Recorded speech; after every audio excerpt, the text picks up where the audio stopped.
vamos a hablar de algo que normalmente pues, no traeríamos a este espacio, pero está muy interesante este tema. Agradecemos mucho, por supuesto, a nuestra productora Yolanda Bear que nos traiga estos temas que son muy cotidianos y sobre los cuales tenemos muchas preguntas. El tarot. El tarot es un juego de cartas tremendamente misterioso. Se dice que las barajas más antiguas del tarot muestran que este juego pues nace en las cortes italianas del Renacimiento. Hay quienes dicen que comienza en China, hay quienes dicen que comienza en India. Se especula mucho al respecto de este tipo de baraja, pero bueno, también se dice, ¿no? Que yo recuerdo a este artista Alejandro Jodorowsky que decía que el tarot había permitido que muchos valores y muchas historias trascendieran a lo largo de la historia en entornos donde particularmente no se aceptaban estas posibilidades, ¿no? O donde había mensajes que no podían caber. Entonces, pues sabemos que el tarot justamente está lleno de símbolos y yo le agradezco enormemente que esté con nosotros el día de hoy Víctor Niebla, que él es terapeuta y entonces nos estaba contando fuera del aire justamente su experiencia. Él empezó estudiando el tarot tratando de tumbarlo, de decir, a ver, pues aquí debe de haber alguna mentira, aquí debe de haber alguna farsa, y así empezó su inmersión en el tarot. Víctor, gracias por estar con nosotros esta mañana aquí en Arriba San Luis. Muy buenos días, gracias por la invitación. Gracias, Víctor, por estar aquí. A ver, primero, para la gente que no tiene mucha idea, ¿qué es esto del tarot? El tarot es bien como se mencionaba, es un juego de cartas. Sí hay que dejar claro que no deja de ser un juego. El parámetro no puede ser de ninguna manera una situación para medir la realidad porque no es equiparable, habla de otras historias, ¿sí? En él están contenidas sobre todo filosofías viejas como es el árbol de la vida, que se trata en la cultura judaica, ¿sí? Y a través de alegorías y analogías y dibujos, pues se van armando historias, ¿no? Ya la lectura que va haciendo cada gente que lo maneja es lo que va marcando la diferencia. De acuerdo. ¿Cuántas cartas tienen? ¿Cuáles son las principales? ¿Cómo se empieza a usar el tarot como pues esta experiencia, ¿no? De traspase de experiencias y de condiciones y en dónde empieza el tema de la predicción? Buen asunto. Mira, realmente son 72 cartas divididas en dos secciones. Una en su estructura general, que los llaman arcanos mayores, que son alusiones como a situaciones más espirituales o más trascendentes de este plano material.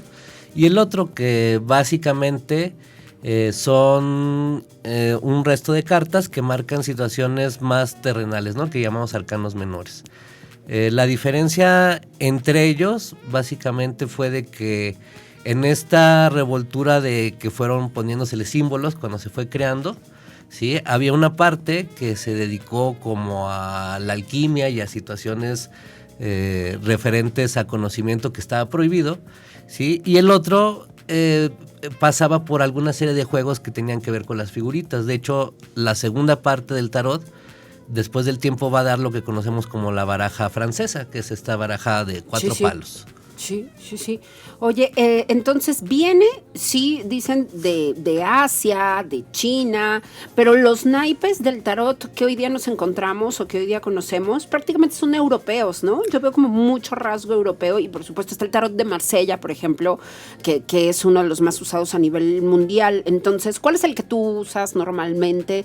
¿Cómo podemos entender esta gran variedad de juegos de mazos que hoy día hay en el mercado?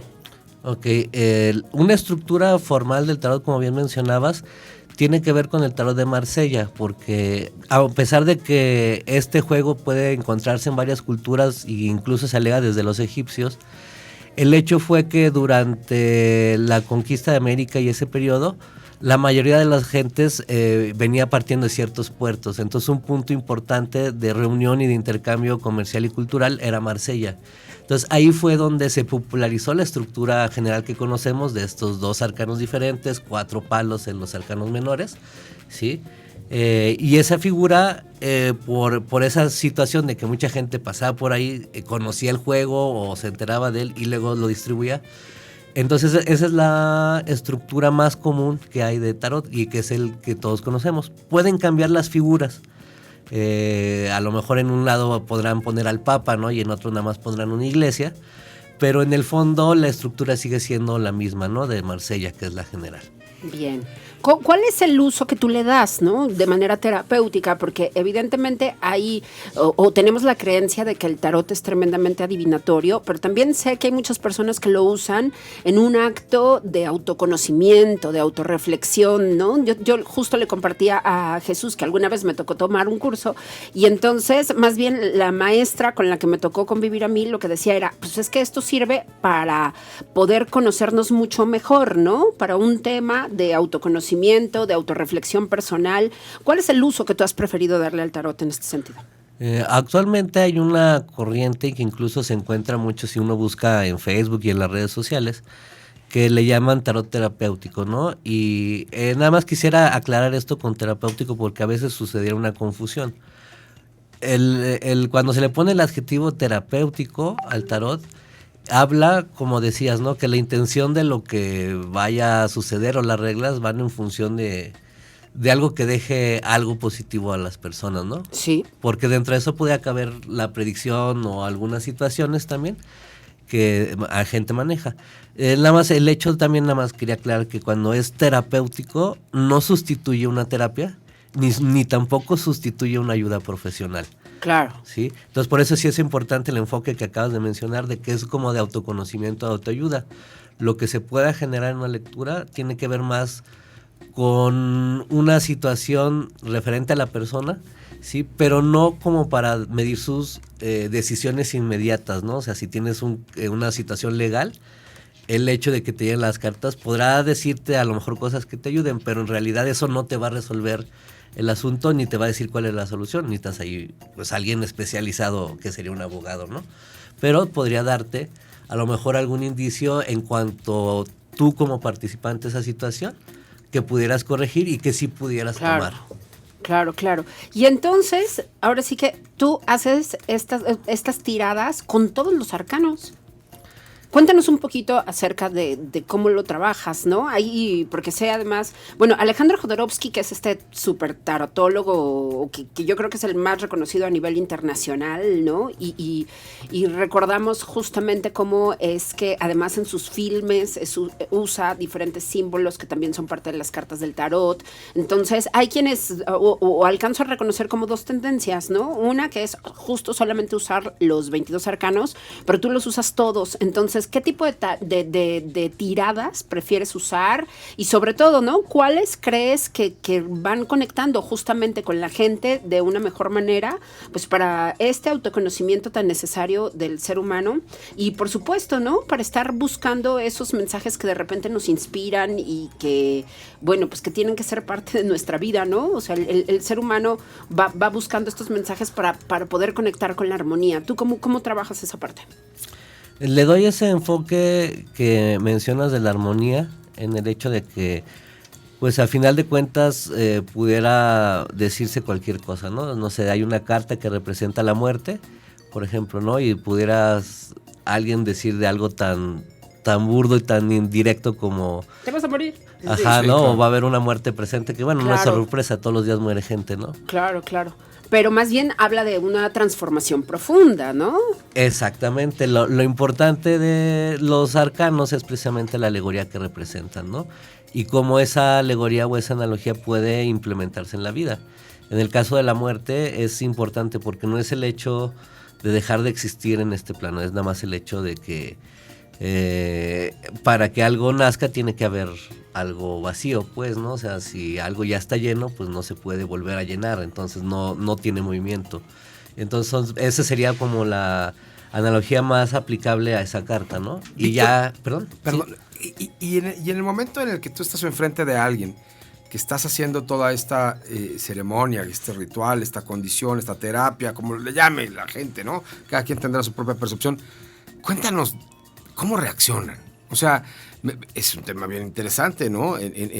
Ver cómo la gente puede entender o no. Hay gente que seguramente sale la carta de la muerte y podrá poner cara de susto tremendo, o puede ser, ya entendí, claro, está acabando esta parte de mi vida, está empezando esta otra, o estoy por terminar, estoy viviendo esta condición. ¿Cómo es que se vive la experiencia práctica del tarot? Fíjate que en mi experiencia, cuando hago las tiradas, y quizá por parte de la formación que que llevo un poco de psicología. Lo que me sucede es de que después de que cuando hago una tirada, hago simplemente una historia, no estoy pensando en alguien, ni nada específico, ni cómo vino vestido, ni por qué llegó, simplemente de lo que veo empiezo a hablar. Y algo curioso que me pasa es que siempre hago una advertencia, que es de lo que yo diga, solo se tome lo que sirva, ¿no? Porque igual puedo decir algo que no tiene sentido y es posible. Entonces eso no lo tomes, pues, ¿no? Si no lo entiendes, no lo tomes, pero si algo te captó, aunque sea una cosa, eso tómalo, ¿no? Y lo que pasa muy seguido es que en esa manera de hacerlo, la gente termina diciendo, en la historia que yo digo, fíjate que cuando mencionaste esto, recordé esta historia, o fíjate que me cayó el 20 de algo que había pasado, ¿no? Con respecto a eso. Entonces, sería como que en este lado, que la persona la pesque, ¿no? O sea, tú siembras como esa duda, que es la que tiene que saber, y luego la persona va a decir, ¿sabes qué? Me dijiste esto por esto. No, nunca lo dije por eso, pero bueno, la gente ya le dio ese sentido. Claro. Y eso es lo importante. Sí. Claro. Eso es lo importante. Es que tiene de psicología, ¿no? Hay mucho de antropología y bueno, pues un pedazo de historia, el tarot mismo, ¿no? Sí, sí lo es, sobre todo cuando lo vas estudiando, porque vas entendiendo el por qué hay ciertos colores, sobre todo en la estructura formal del de Marsella, por qué se manejan ciertas figuras, por qué tienen cierto orden, por qué llevan ciertos números, ¿no? Y todo eso tiene que ver con historia de la humanidad, pues, que si bien no la resume toda, sí hay cosas muy representativas, ¿no? Claro, porque están llenos de ilustraciones, ¿no? Los mazos del tarot, y más en lo que tiene que ver con los 22 arcanos mayores, ¿no? O sea, hay animales, hay flores, hay ángeles, hay situaciones, ¿no? Hay un sinnúmero de factores que están allí presentes en cada carta, ¿no? Sí. En cuanto a lo general, que sería una parte donde cómo se representan, o sea, Sí. podemos hacer, no sé, el Papa, el amor, la luna, el sol, pueden representarse Sí. o desde una fotografía como hasta un dibujo o las letras, ¿no? Podría ser. Claro. Hasta Salvador Dalí dibujó un tarot por ahí de los 70, ¿no? Entiendo. Fíjate que ese lo quisiera conseguir, es un Sería tarot precioso. buenísimo, ¿no? Sí, precioso. Estaría, Debe ser una belleza, seguramente, ¿no? Ese tarot de Salvador Dalí. Pero una locura. Definitiva. Víctor, gracias por venir. Muchas gracias. Te agradecemos Gracias mucho. por ¿Dónde te podemos encontrar?